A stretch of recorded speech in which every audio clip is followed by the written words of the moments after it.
A young boy endured harsh treatment from a priest until the ringing of the school bell finally brought it to an end. The boy, however, wasn't broken. He looked him in the eye and smirked. "Too bad, father. I was just starting to enjoy myself." This defiant kid wasn't just any student, he was also the school's basketball star, a rising talent already being noticed by recruiters who saw a bright future in him. But one chance encounter sent him down a dangerous path. He got caught up with substances that gave him a fleeting high, pulling him into an endless downward spiral.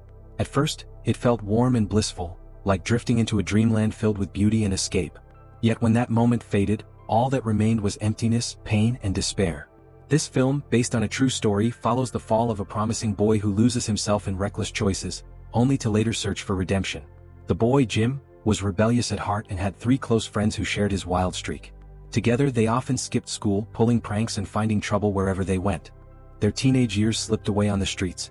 Still, 3 of the 4 played on one of New York's best high school basketball teams. At this point, Jim's eyes were bright, his energy sharp, and his talent undeniable.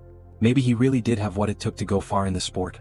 Even the coach favored him, going so far as to invite Jim over to his private home on multiple occasions.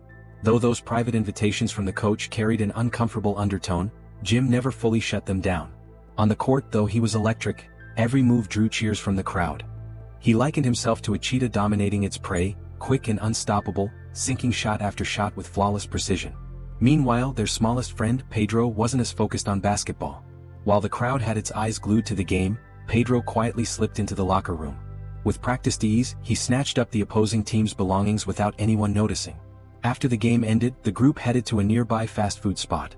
But it didn't take long before the rightful owners of the stolen goods tracked them down. This wasn't the first time the boys had landed in hot water. Handing the items back was never an option for them, and as usual, things quickly escalated into shouting and a fight. Later that night, as the group prepared to split the money, a troubled woman approached them.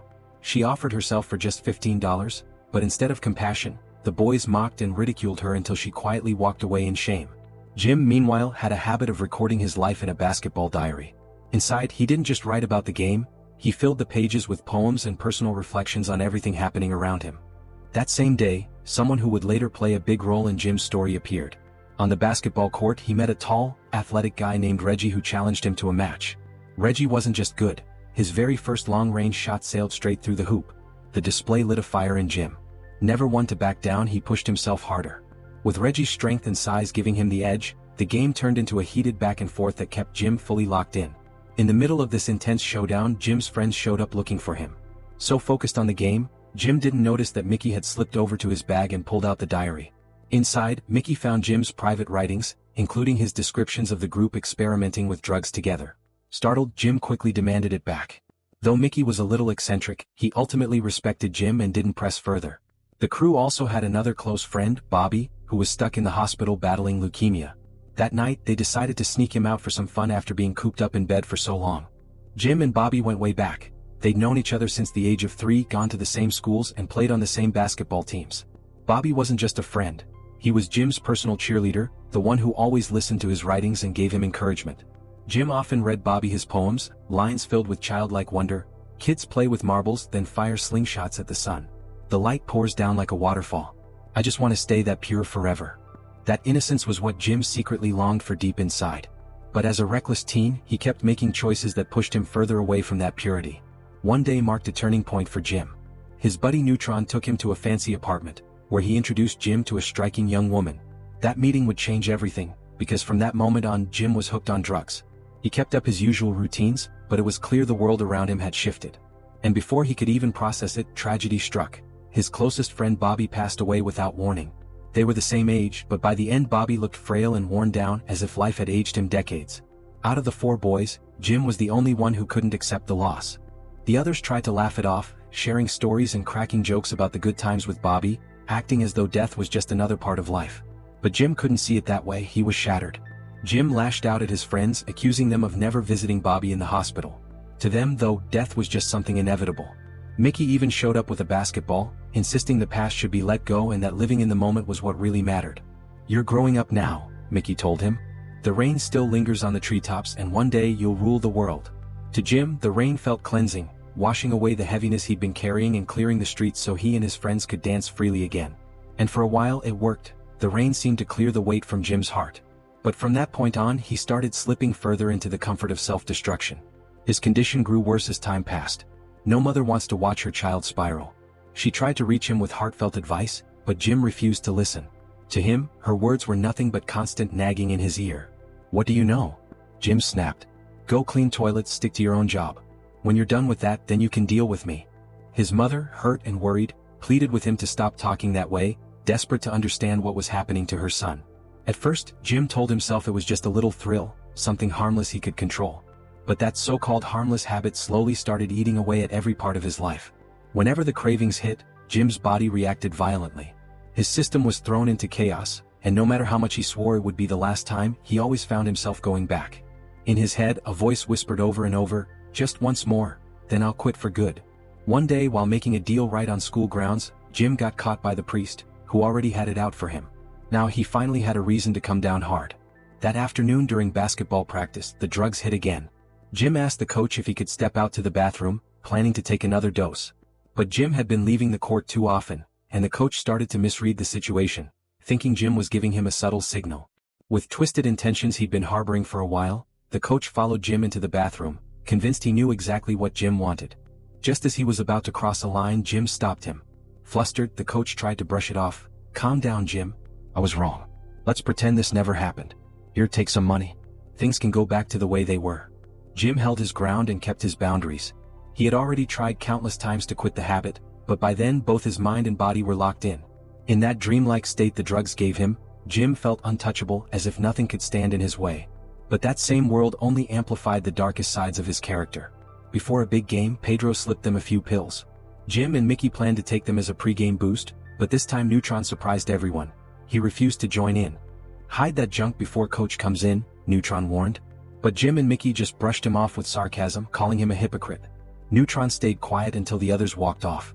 Then he pulled Jim aside, speaking honestly, "I hope you don't throw your future away. Don't keep falling like this." Jim knew deep down his friend was right, but in the moment he only heard it as another lecture. Little did he realize this game would mark another turning point in his life. The pill turned out to be far stronger than expected. Jim and Mickey were left completely drained, unable to play. At that moment, the priest stormed onto the court with police in tow. Spotting trouble, Pedro slipped away early while Jim tried to take a free throw. But in his weakened state he missed badly, and then collapsed right there on the floor. The priest ordered their lockers to be searched. Luckily, Pedro had already taken the evidence with him, sparing Jim and Mickey from immediate trouble. But the priest wasn't about to let it slide. He demanded the two be closely monitored for a week. To make matters worse, the coach pushed for them to be kicked off the team altogether. Jim shot back defiantly, "Don't bother trying to kick me off, I quit the team myself." Neutron was disappointed, wishing Jim had made a different choice. But Jim didn't stop there. He went as far as requesting to drop out of school completely. Mickey followed right behind him, and the priest approved their departure without hesitation. From that day forward, Jim's life began to spiral completely out of control. At home, Jim's mother begged him to reconsider, desperate not to see her son throw his life away. But Jim brushed her off, unwilling to listen. He abandoned everything he'd worked for: his promising basketball career, his education, even his family.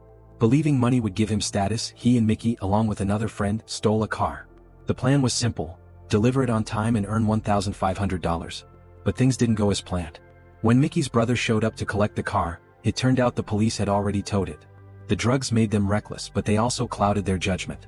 In the end, Mickey paid the price, taking a brutal beating for the failed job. Still, the three of them sank deeper into their habits, spending more and more time at a rundown drug den. To Jim, this filthy place was their headquarters, a twisted version of paradise. He even called the people there an all-star lineup as if they were teammates. Meanwhile, his mother kept praying for her son to find love and light again, but her prayers seemed unanswered as Jim only drifted further away. A woman showed up at the den, hoping someone would share their stash, but no one spared her anything. In that world, everyone looked out only for themselves. Later that night, Jim, Mickey, and Pedro set their sights on a small Jewish bakery. But all they managed to grab were some cheap sweets and ice cream. What seemed like an easy score would end up costing them far more than they expected. The boys struggled with the cash register, only to find a handful of loose change inside. Just as they were about to cut their losses, Pedro, already faded, ignored every signal to back out. Frustrated, Mickey pulled out a gun and aimed it at him, but Pedro didn't flinch.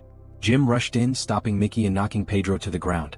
At that moment, the wail of police sirens filled the air, forcing Mickey to finally retreat.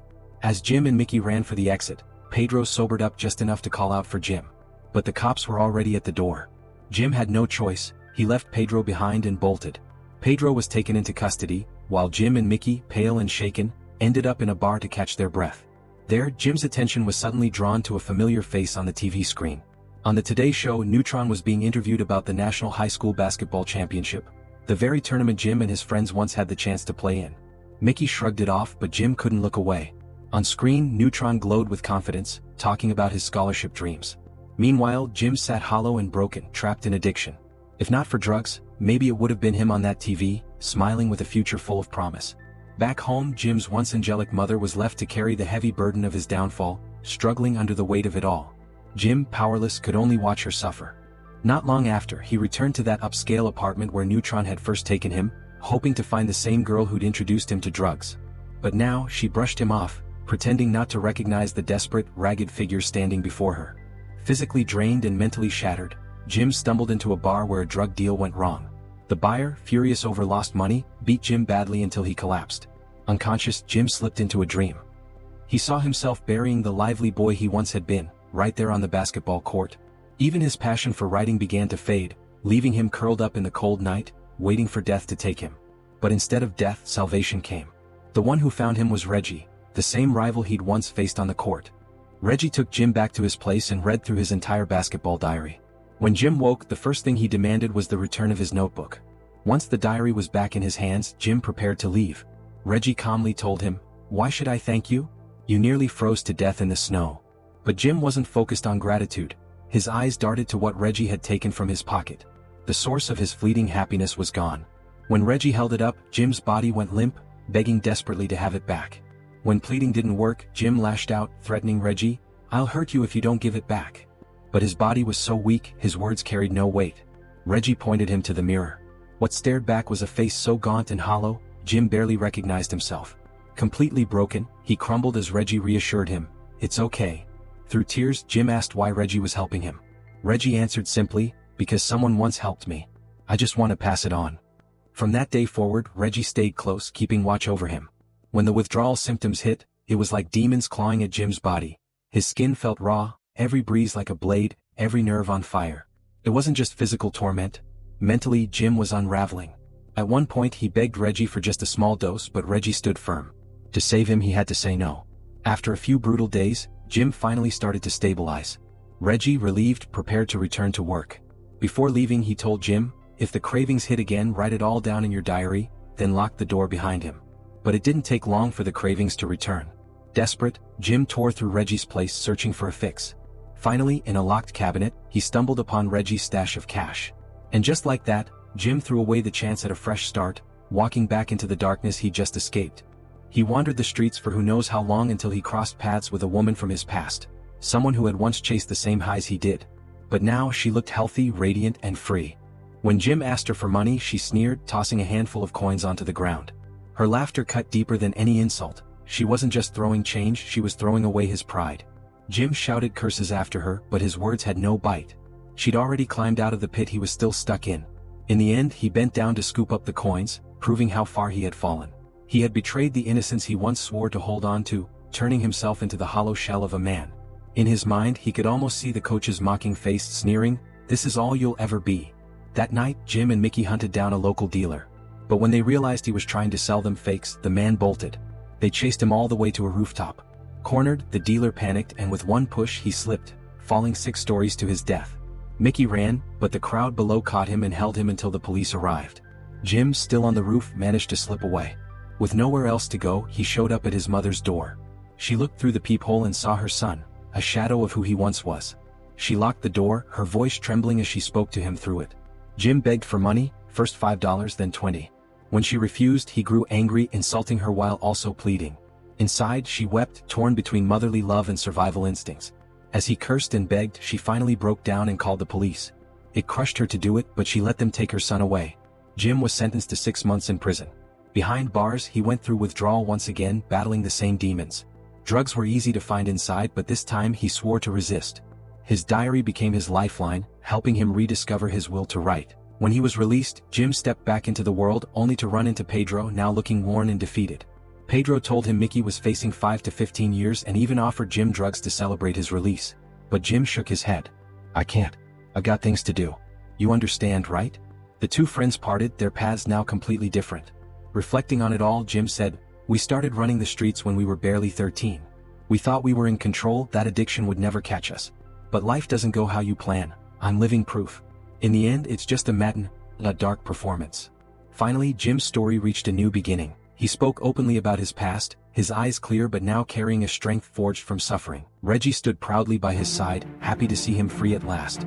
Jim had crawled out of the darkness and into the light, no longer the same boy, but a man hardened by pain and reborn with clarity. That's the end of this recap. Thanks for watching. Would you have chosen redemption, or stayed lost in the spiral? If you enjoyed this story, consider liking, subscribing, and leaving a comment below. See you in the next video.